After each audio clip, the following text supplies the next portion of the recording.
Hello student, cell chapter के revision questions की series चल रही है जिसमें हमने प्रीवियस वीडियो में 12 क्वेश्चंस स्टडी किए थे।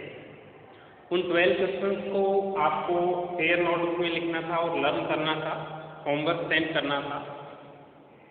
बहुत सारे स्टूडेंट्स ने किया है, बहुत अच्छा भी लिखा है, लेकिन बहुत सारे स्टूडेंट्स जिनका रेस्पॉन्स नहीं आया, शायद उन्होंने नहीं किया है। ध्यान रखें, इम्पोर्टेंट पार्ट चल रहा है अब रिवीजन का। जिस किसी ने कम या ज़्यादा थोड़ा बहुत उस टाइम पर पहले के वीडियोस पर ध्यान नहीं दिया, वो अगर रिवीजन को बहुत अच्छे से रिवीजन के इस प्रोसीजर को फॉलो करेगा उसके लिए अच्छा होगा, क्योंकि एक बार चैप्टर पढ़ने या 2 बार पढ़ने के बाद अगर रिवीजन नहीं होगा तो वो चैप्टर आपका जो पढ़ा हुआ, जो लर्न किया हुआ है, वो आप भूल जाएंगे। तो सबसे इम्पोर्टेंट पोर्शन चल रहा है रिवीजन पार्ट। तो अब मैं दूसरे वीडियो में आगे कुछ क्वेश्चन से डिस्कस कर रहा हूँ, cell the unit of life. ठीक है, तो हर एक क्वेश्चन को मैं एक्सप्लेन करता जा रहा हूँ, उसके आंसर बताता जा रहा हूँ, तो आप भी फेयर नोटबुक में नोट करते जाएं और लर्न करते जाएं। एग्जाम में आपको किसी टॉपिक से रिलेटेड कोई प्रॉब्लम नहीं आएगी। ठीक है, तो अब हम एक और क्वेश्चन डिस्कस कर रहे हैं। विच organelle is called powerhouse of the cell and why?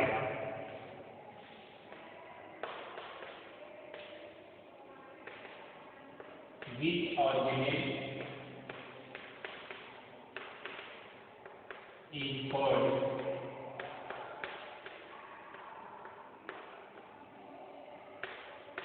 powerhouse of the cell and why? मतलब कौन से सेल ऑर्गेनेल को हम powerhouse of the cell बोलते हैं और क्यों बोलते हैं? इन दोनों क्वेश्चन के आंसर इसमें देने हैं आपको। ठीक है, तो आप समझने के लिए पावर हाउस जो वर्ड है उसको रिलेट करें।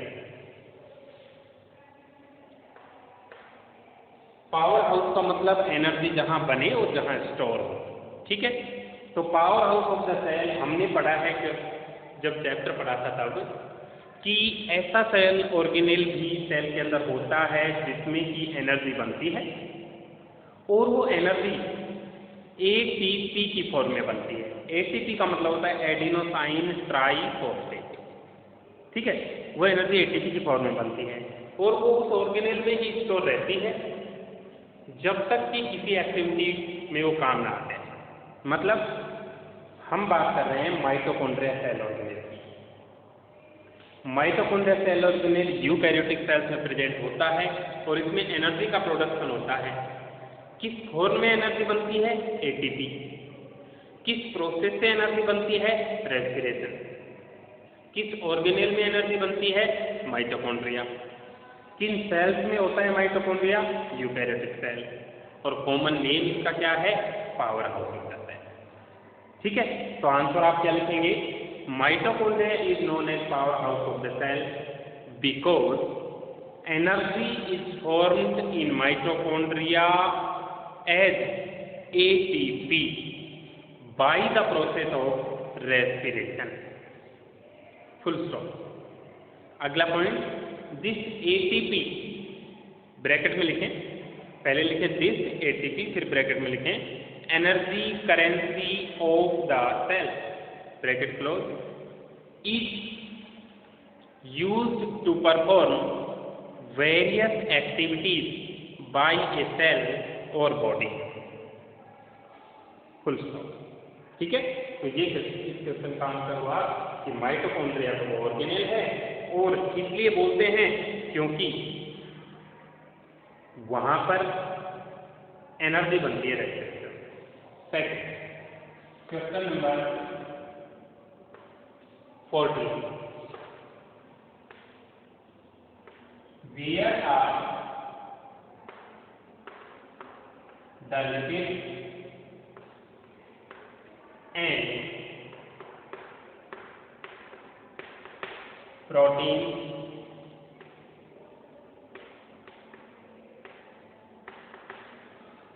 synthesized in a cell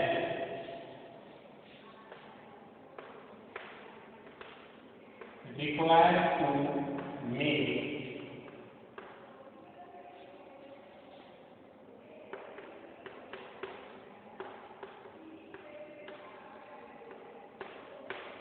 cell membrane.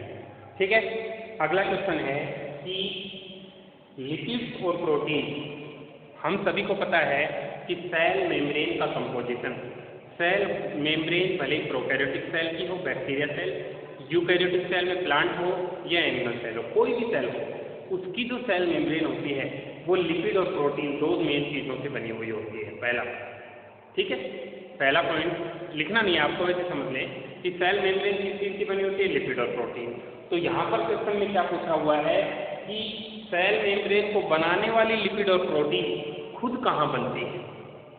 ठीक है, तो आंसर क्या हो जाएगा, lipids are formed at SCR and proteins are formed at RER। First point, ठीक है। Next point, lipids and proteins formed on SCR and RER are used to make cell membrane by the process of membrane biogenesis।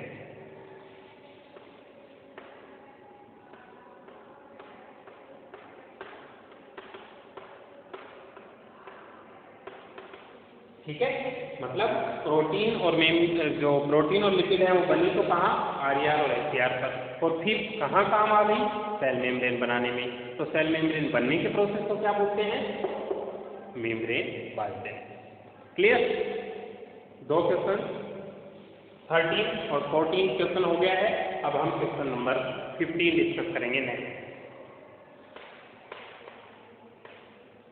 I hope आपको समझ में आ रहा होगा इस तरीके से। सभी के अगर चैप्टर एक बार भी रिवाइज है तो इन क्वेश्चंस को आप कर लेंगे तो बहुत अच्छे से टिप्स पर हो जाएगा, आप कभी भी भूलेंगे नहीं। किसी भी टाइप का क्वेश्चन आ जाए आप बिल्कुल भी उसको नहीं भूलेंगे।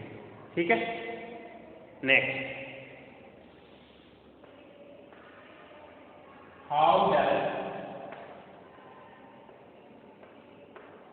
Amoeba get its food.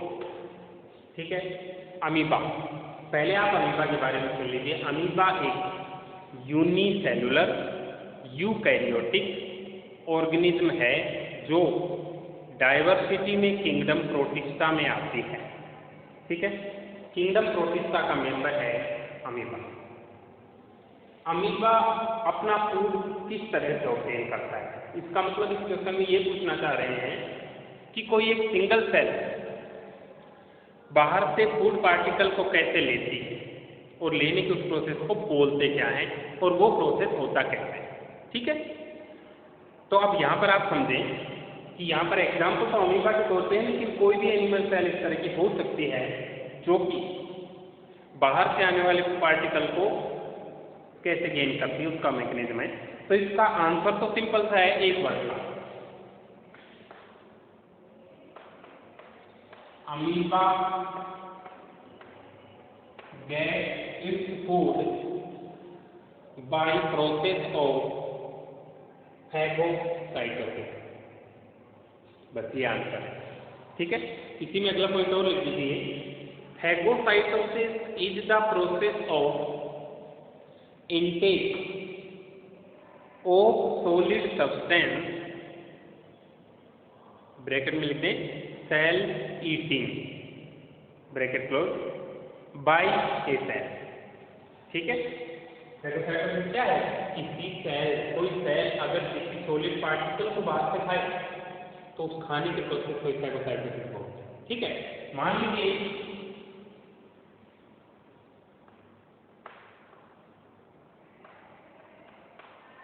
ये अमीबा सेल है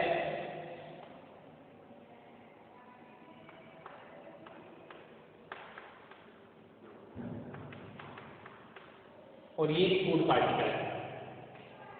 अब ये सेल इस फूड को खाना चाह रही है, आप ध्यान रखें इस आंसर में डायग्राम में बनाना है। तो इस सेल में क्या होगा, सेल मेम्ब्रेन में इस तरह से स्यूडोपोडिया बनेंगे जो इस फूड पार्टिकल को कवर कर लेंगे। दीज आर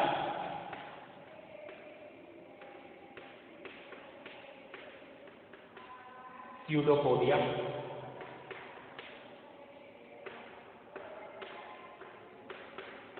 जिनको हम बोलते हैं होल्स पे, ठीक है। स्यूडोपोडिया न्यूक्लियस है।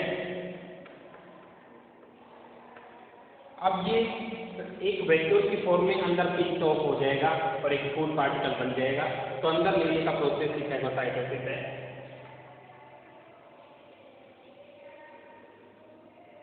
ये अमीबा, ये न्यूक्लियस और ये है फूड वैक्यूल, ठीक है। तो ये डायग्राम भी आपको इस आंसर में बनाना है कि एक अमीबा फूड को कैसे लेता है। तो इस पूरे प्रोसेस को, जिसमें कि सॉलिड फूड पार्टिकल को अमीबा ने अपनी सेल के अंदर ले लिया, इस प्रोसेस को हम क्या बोलते हैं, phagocytosis. Okay,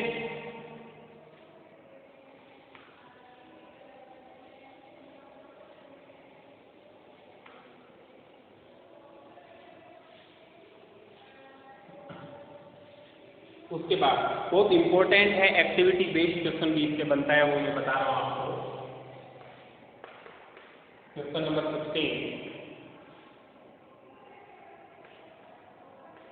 how is osmosis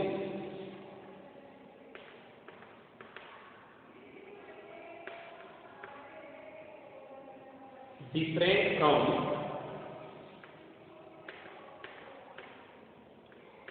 diffusion? Question mark.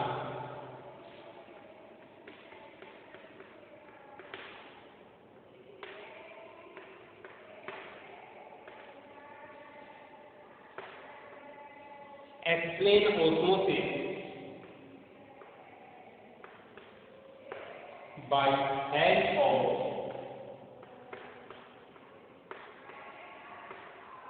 a potato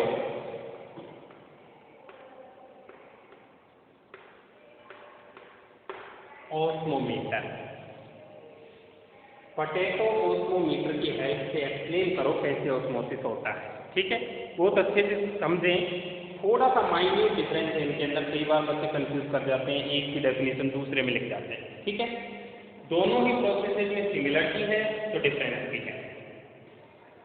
दोनों प्रोसेस में सिमिलरिटी तो ये है कि ऑस्मोसिस हो या फिर डिफ्यूजन हो, सब्सटेंस का movement high concentration to low concentration की तरफ ही होता है। लेकिन डिफरेंस ये है कि ऑस्मोसिस में वाटर का मूवमेंट हाई टू लो होता है एक सेमी परमिएबल मेम्ब्रेन के थ्रू, जबकि डिफ्यूजन में किसी भी सब्सटेंस का मूवमेंट उसकी हाई से लो कंसंट्रेशन की तरफ हो सकता है, उसमें मेम्ब्रेन की इन्वॉल्वमेंट की जरूरत नहीं, ठीक है।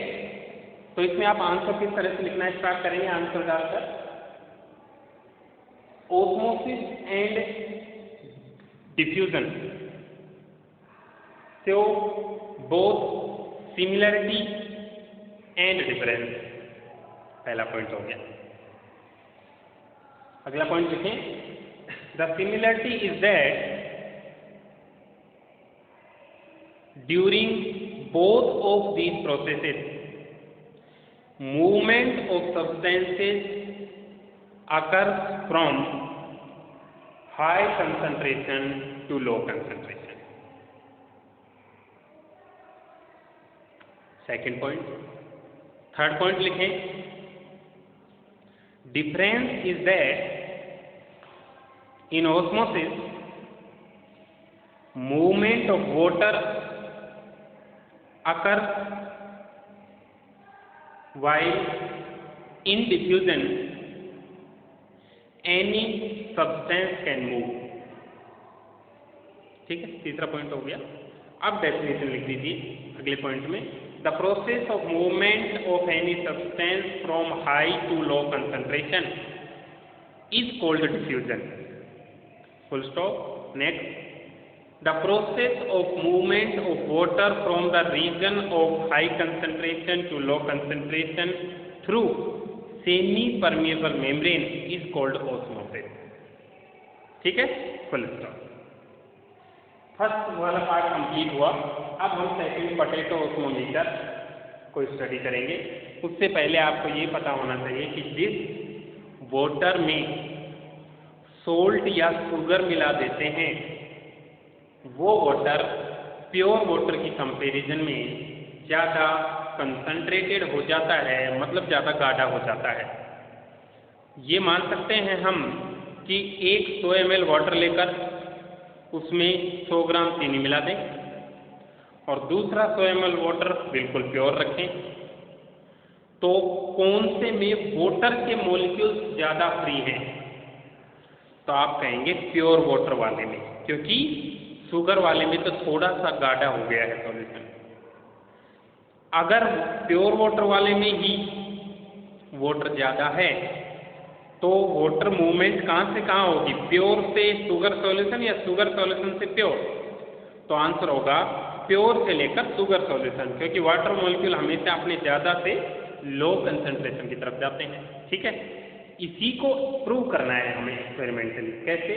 देखो, एक पोटैटो लेना है, उसको पील ऑफ करें, उसकी पील को रिमूव करें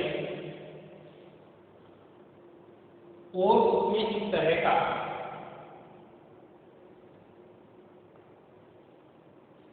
पोर बना दें। इधर से तो किसी भी शेप में हो सकता है पोटैटो, बीच में इस तरह का पोर बना दें।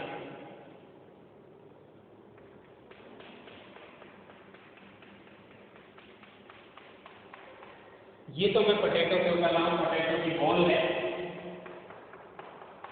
और ये वो तो स्पेस हमने बनाया हुआ है। ठीक है, इस पूरे सेटअप को यहाँ से थोड़ा सा फ्लैट बनाएंगे तो उसको रखने में आसानी होगी। फ्लैट बनाएंगे नीचे से, इस पूरे सेटअप को हम प्योर वाटर में रखेंगे। यहाँ पर है प्योर वाटर,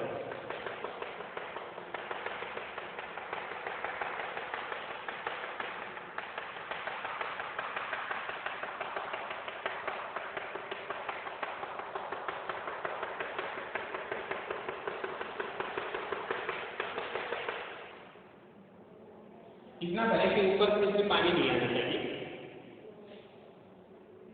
इसके अंदर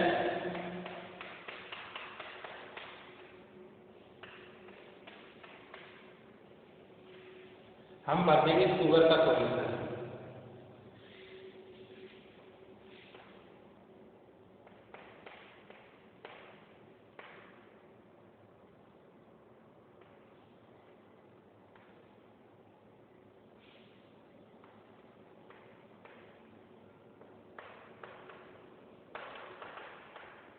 शुगर सॉल्यूशन, और ये है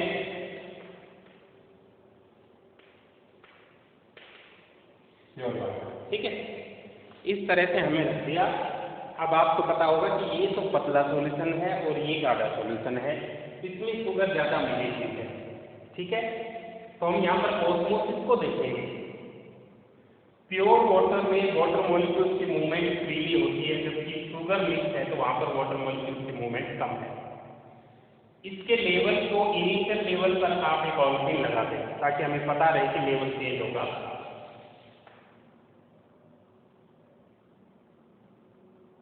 ठीक है, ये ऑल्फिन इस लेवल पर लगा दें।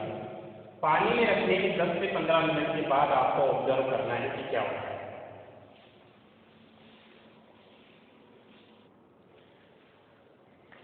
यहाँ पर ऑल्फिन शो कर रही है कि इसमें वाटर का लेवल इतना है। ठीक है, बिफोर, उसके 10 से 15 मिनट के बाद आप क्या ऑब्जर्व करेंगे?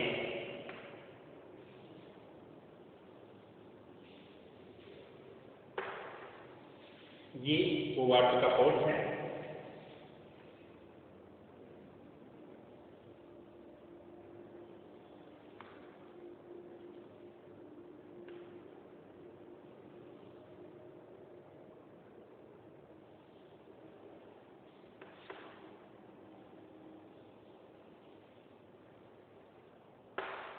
ये वो पोटैटो ऑस्मोमीटर है।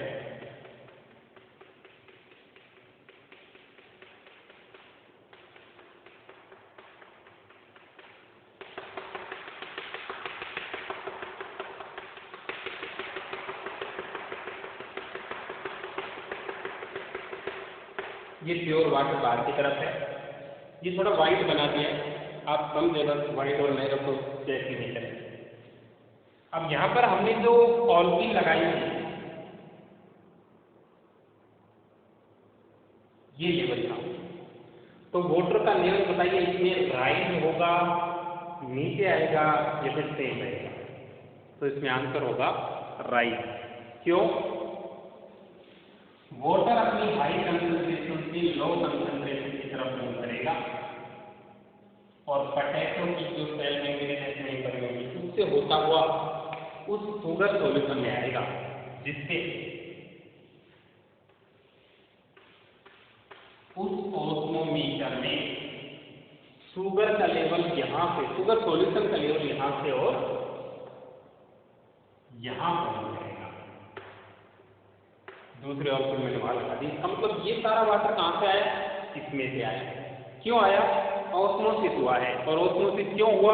क्योंकि यहाँ ज़्यादा था, यहाँ कम था, तो वाटर अपनी हाई से लो कंसंट्रेशन आ गया और पानी का लेवल बढ़ा दिया। ठीक है,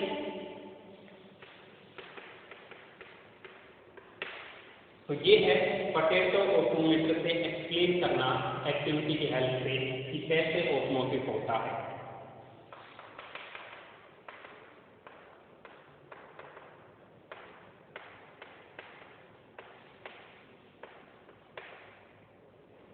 ये डायग्राम बनाना है आपको, प्रॉपरली लेबलिंग करनी है।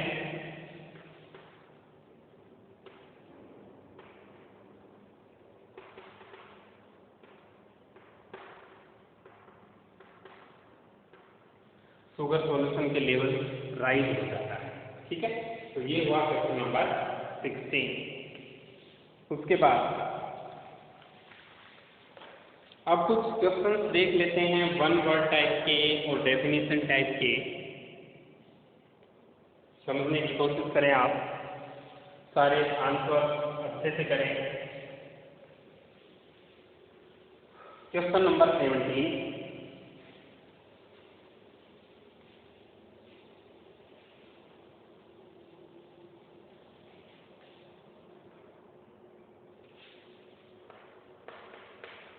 शॉर्ट आंसर टाइप के कुछ क्वेश्चन डिस्कस करते हैं, डिस्कवर करो तो चाहिए।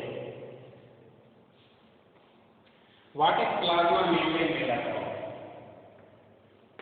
व्हाट इज प्लाज्मा मेम्ब्रेन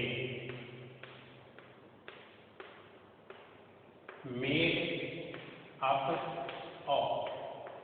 ठीक है, प्लाज्मा मेम्ब्रेन किस चीज की बनी होती है, ये है क्वेश्चन। आंसर आपको सभी को पता होना चाहिए। यहाँ पर प्रोकैरियोट यूकैरियोट में कोई डिफरेंस नहीं है, प्लाज्मा मेम्ब्रेन तो सब में होती है और प्लाज्मा मेम्ब्रेन बनी होती है लिपिड्स एंड प्रोटीन। आंसर हो जाएगा, सिर्फ वन वर्ड टाइप क्वेश्चन है, लिपिड्स एंड प्रोटीन। ठीक है, second next,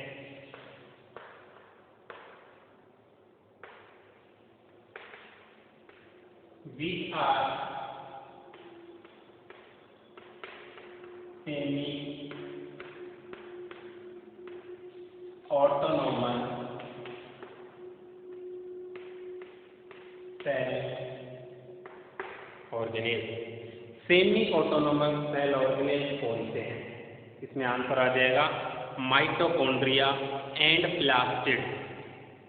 mitochondria and chloroplast भी कहीं कहीं पर दिया होता है, लेकिन क्लोरोप्लास्ट प्लास्टिड का एक टाइप है, तो हम सभी प्लास्टिड को इंक्लूड कर लेते हैं, mitochondria and plastid.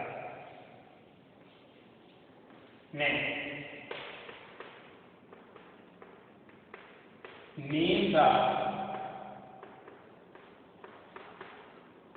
smallest and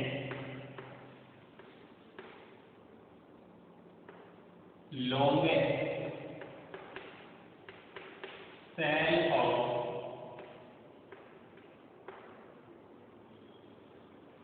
human body. Human body की स्मॉलेस्ट और लॉन्गेस्ट सेल का नाम बताएं। तो आंसर हो जाएगा smallest cell is male gamete और sperm cell, longest cell is nerve cell. ठीक है, वन वर्ड टाइप के क्वेश्चन है। Question number 20,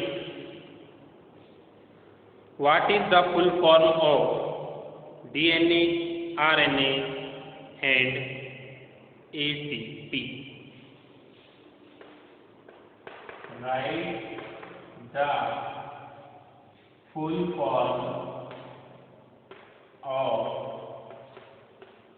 DNA, RNA and ATP।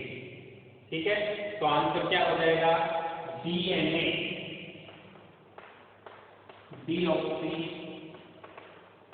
Ribo nucleic acid. ठीक है, RNA ribo nucleic acid, ATP adenosine try phosphate. ठीक है, तो ये फुल फॉर्म्स आपको लिखनी है। ये हो गया क्वेश्चन नंबर 20। उसके बाद name the cell organelle which help in packaging. Name the cell organelle which help in packaging। तो आंसर होगा गोल्गी बॉडी। ठीक है, बस यही वन वर्ड का ही आंसर है, गोल्गी बॉडी। आपको पता है गोल्गी बॉडी भी पैकेजिंग का काम करते हैं। Question number 22, why does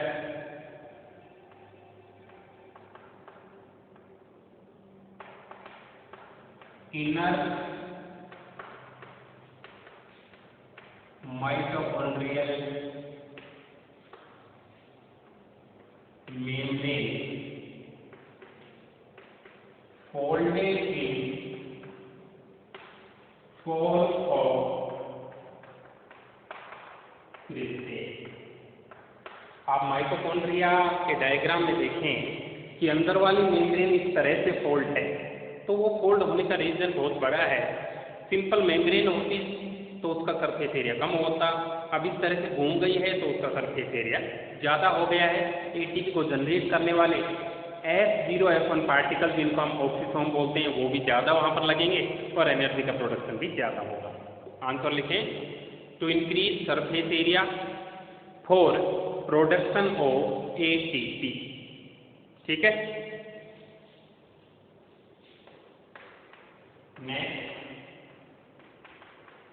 which cell organelle form the digestive enzyme of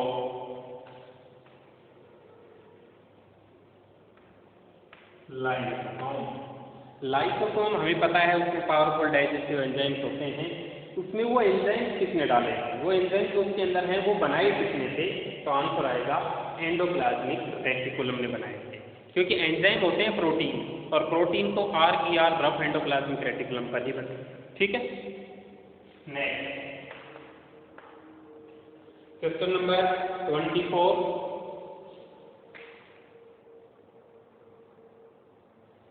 what is the function of ribosome?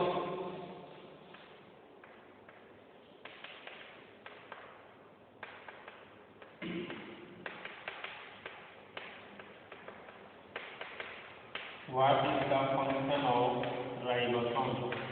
तो इसका आंसर होगा function of ribosome is protein synthesis.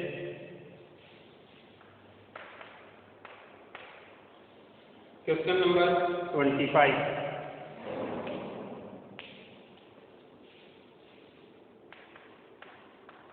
Name the plastic which provides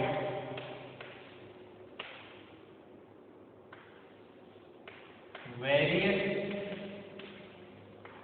colors to plant parts except green। Green colour को छोड़कर और जितने भी colour हैं जैसे येलो है, रेड है, पिंक है, ये सभी कलर प्रोवाइड करने वाला प्लास्टिक कौन सा है? तो इसका आंसर होगा क्रोमोप्लास्ट। ठीक है, तो 25 क्वेश्चन सेल चैप्टर के हो गए हैं 2 वीडियो लेक्चर्स में। आप सभी को कंपल्सरीली ये क्वेश्चन करने ही हैं हर हाल में, तभी आपका प्रॉपर रिवीजन होगा, तभी आपका अच्छे से लर्न होगा ये। ठीक है, नेक्स्ट वीडियो में कुछ क्वेश्चंस इसके और इम्पोर्टेंट मिलेंगे, वो मैं इंक्लूड करूंगा और अगले चैप्टर को भी इंक्लूड करूंगा। ठीक है, तो यहाँ तक रिवाइज फेयर नोटबुक में राइट और लर्न करना सभी के लिए होमवर्क है।